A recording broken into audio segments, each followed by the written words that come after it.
today you're watching episode 5 of the EF show.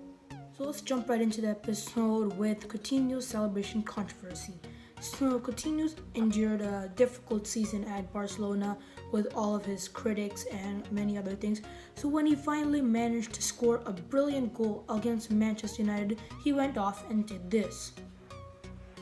Now many critics are once again criticizing Coutinho over his celebration, but Ernesto Valverde believes that Coutinho has to accept that criticism is part of life at Barcelona and that he has to be able to endure it.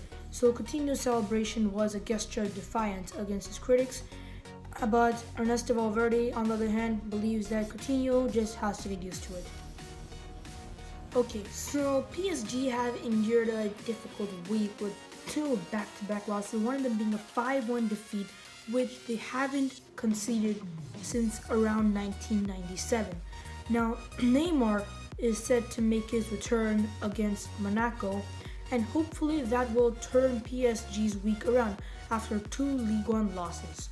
However, good news is in store for PSG as Lille's failure to win their match on Sunday prove that PSG are definitely going to win the Ligue 1.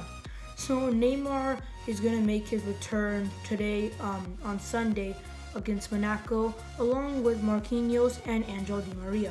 So PSG's side will most likely... Welcome guys to this week's debate. Today's topic is who is the third best player in the world behind Messi and CR7.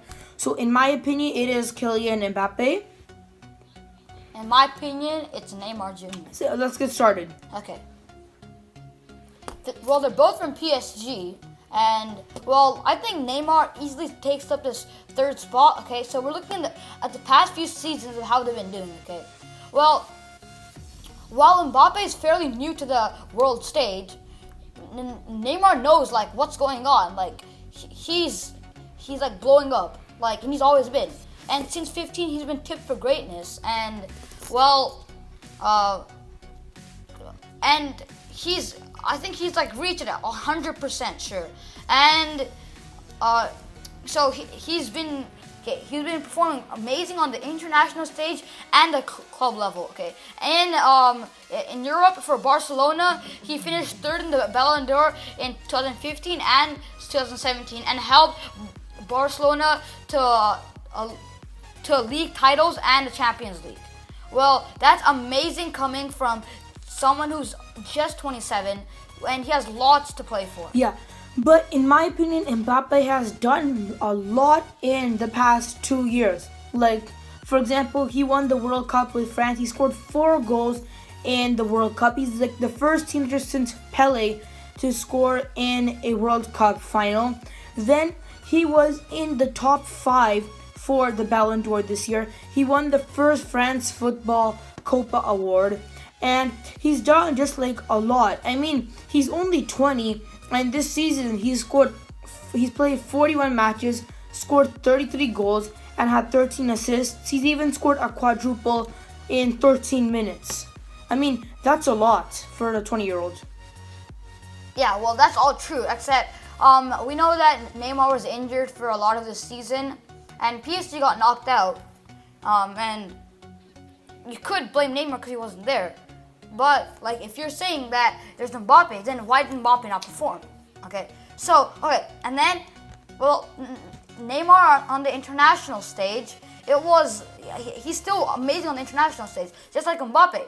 Neymar is almost the Brazilian top scorer, and I think he's gonna surpass Ronaldo and Pele for being Brazil's number 1 goal scorer. I mean, when I'm talking about PSG's loss to Manchester United in the Champions League, I don't think you can blame Mbappe for that. I mean, it was clearly like we saw Buffon made an error. If he didn't make that one error, PSG would have gone through. I mean, in their loss against Manchester United, it was mainly the defense that screwed PSG over.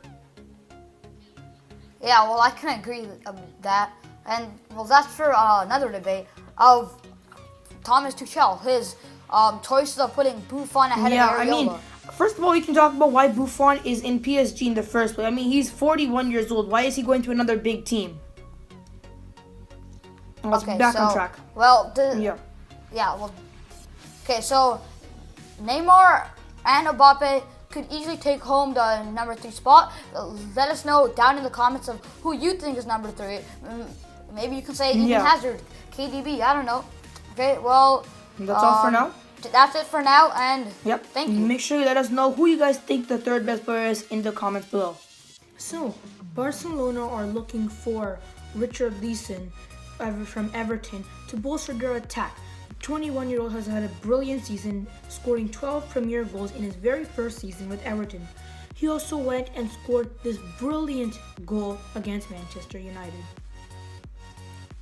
So, Barcelona are looking for this player to add to their attack, and the Spanish news outlet Marca reveals that they could definitely follow up on their interest in signing him.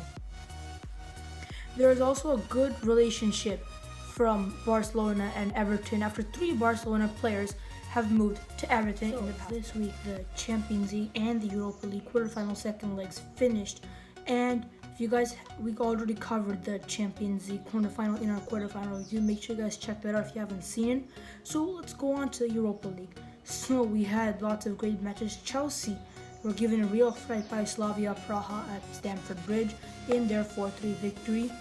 4-1 at halftime, including a Pedro brace. But then Slavia Praha came back with 2 goals to increase the pressure on Chelsea.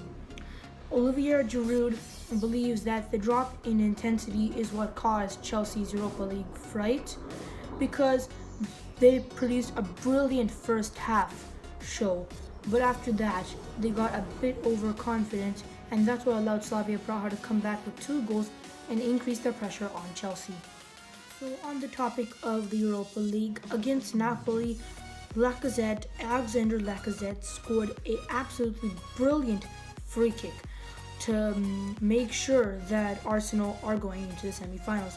It was 2-0 up at Emirates Stadium, and Arsenal did another brilliant display at the San Paolo in Italy, and Lacazette came with this brilliant free kick from way out to make sure that Arsenal are through. So the PFA have announced their 6-man shortlist for the PFA Player of the Year award. Manchester City have 3 players in line for the award. Sergio Aguero, Bernardo Silva, and Raheem Sterling are all representing Manchester City in the 6-man shortlist. Meanwhile, Liverpool have Virgil van Dijk and Sadio Mane in the running, and Eden Hazard is representing Chelsea. Now, Mo Salah surprisingly is not in the list. The former winner this season still has done good, but he's not in the list to win the award. So on Saturday, Juventus' 2-1 win over Fiorentina guaranteed that Juventus are going to win the Serie A for the 8th year running. Now, Ronaldo's win of the Serie A helped him make European history by winning the Premier League, La Liga, and now the Serie A. He's the first player to win all 3 trophies in their career. Now, if Juventus win all of the remaining matches, they will equal their record tally of 102 points set in the 2014 season. So guys, that's all for now. Make sure you guys subscribe, drop a like down below, share this video, tap that bell for notifications, all that good stuff. If you haven't seen our UCL quarterfinal review, make sure you check that out too. And until next time, peace.